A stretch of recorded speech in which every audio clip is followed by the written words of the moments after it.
I just want to quickly go back to something you raised before, and when you mentioned that there are some people in Big Finish you don't understand why they're not working for television or something like that. My immediate thought is John Dorney. I think he's pretty incredible. Matt Fitton is another one. Why is it, do you think? Is it a skill that they is there more saturation in television writing and they sort of get lost in that, or what's the story? Because they are incredible storytellers and writers. I don't know. I have my theories, and some of them might not be popular. If I was a showrunner or producing a show as big as Doctor Who, obviously you don't want to go wrong. You want reliable writers, but either they don't know. I mean, I can't believe they're not aware of the top strata of our writers, and I would include John Dorney, yes, Rob Valentine, Tim Foley. Oh my goodness, and he's a published writer. Lisa McMullen, who writes for television anyway, so she's tried and tested. Roy Gill, they are some of our top draw writers, and they've produced again and again hits. And they can also do humor, they can do crazy, they can do really heartbreaking stuff. If I was aware of their work, why would you not use them? And I can't believe that some people right at the top of Doctor Who, you know who I'm talking about. I can't believe that they're not aware of these writers. I've been in Zoom meetings for box sets with these people. So they are aware of the talent there. So either it's partnerships with those producers, in the TV companies themselves that go, no.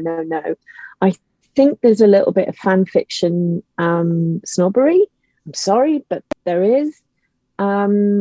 I know when my literary agent, my acting agent, covers my writing. Can I just interrupt you there? What is that, Lizzie? What's fan fiction snobbery exactly?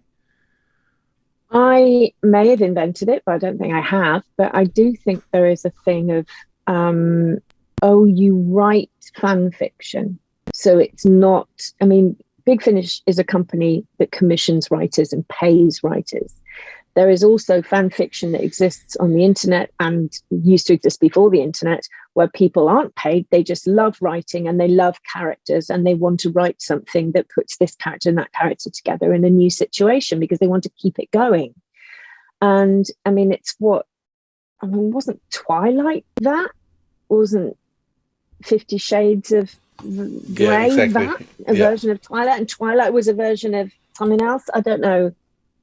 Twilight was fan fiction, wasn't it? But it reimagined. I can't remember, but I think it was. But certainly 50 Shades of was fan fiction about Twilight. And obviously that has, those franchises have earned their writers a huge amounts of money. I consider the writers that write for Big Finish professional writers, because to be a professional writer, you need to be commissioned and paid to write. And then your writing needs to be then produced, which all of our work is. And the standards are very, very high. The fans will tell you that if something's not popular, they won't buy it. The feedback won't be good.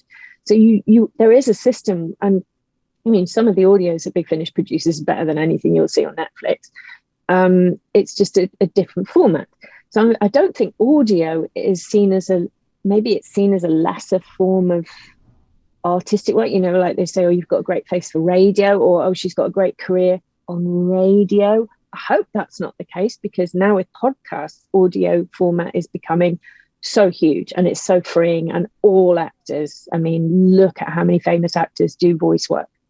They all love doing the voices for cartoons or gaming characters or audio adventures. They love it because it's so much fun. So maybe the audio thing does have a little bit of it's Telly's,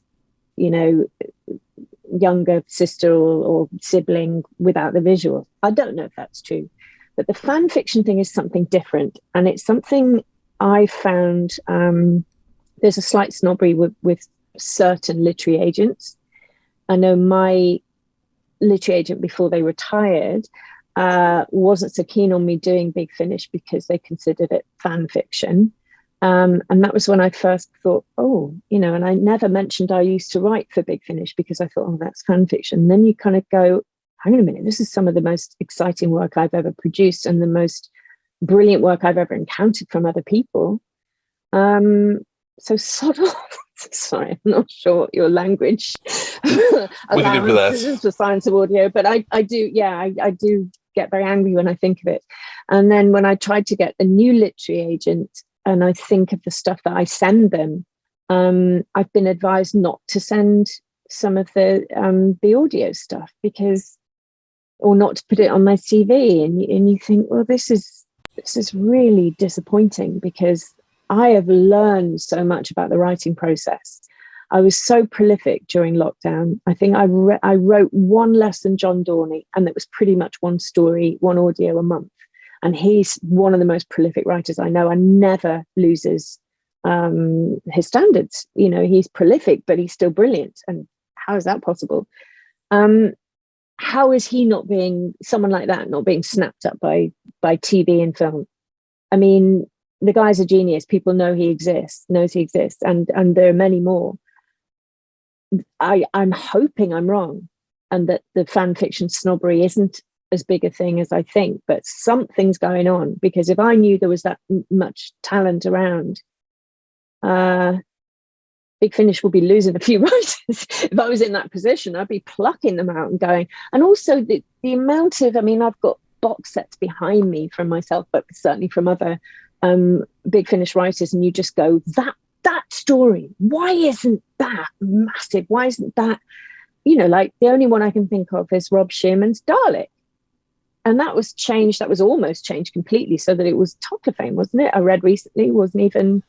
When they almost lost the rights to Dalek, yeah. That's right. And it went through a lot of changes, the script. But, it was so exciting to think that a Big Finish writer could have written a story that was that brilliant and that fabulous, and it was, that it would be turned into an episode for the TV. Why that isn't happening all the goddamn time, I don't know, because there are stories out there and you just think, well, I can list many on the TV series that are not as good as that. Yeah, not even close. Yeah, not even close. Not even close. Not even close. There are some certain episodes on telly, and it goes with anything. Any long-running series, there are going to be some episodes you go, I can't watch that. It's so bad. It's so bad. But to me, it's self-evident. And I'm not a genius, but I look at some of it and I go, I could point you in a direction of 20 that one of these writers has done. Why you're not using them, I do not know. There must be some kind of reason other than ignorance, because it can't be ignorance. Anyway, there you go. It's sad. It is sad. But hopefully it will change. I do agree with you to a certain extent. However, the Big Finish fan side of me says, I hope you guys never get pulled away. Because Thank you for saying that, Dwayne. Especially if we were talking about John, there would certainly be a big hole in the Big Finish catalogue, I guess, if John was pulled away and given a lot of work somewhere else.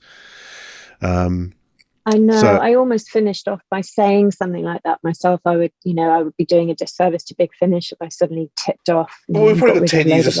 We've got 10 years of stories of John to probably come out still in terms of what's already written in the can. We have. And what's incredible is you have a conversation with Dorney, and he will just give you an idea that is genius, and you go, "Are you serious? Can I use that?" And he's like, "Oh yeah, I'll come up with something else." And you're like, that's.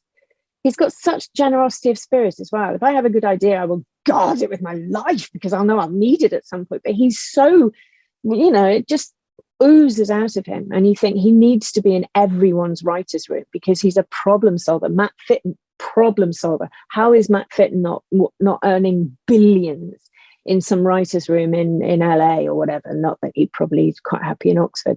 And we want him, exactly. No one should take these people. What am I saying? Scrap all of that. Cut it off. But the thing is, these people are so brilliant, so prolific, they could do both. John Dorney would never leave Big Finish. It's in his blood. It's his it's in his heart. We've all got so much from doing it. I love doing it. And he's always complaining about, he never has enough time for his own writing projects. And I feel the same. Like I said, why haven't I written 82 novels? And it's like, well, you've also got to get paid.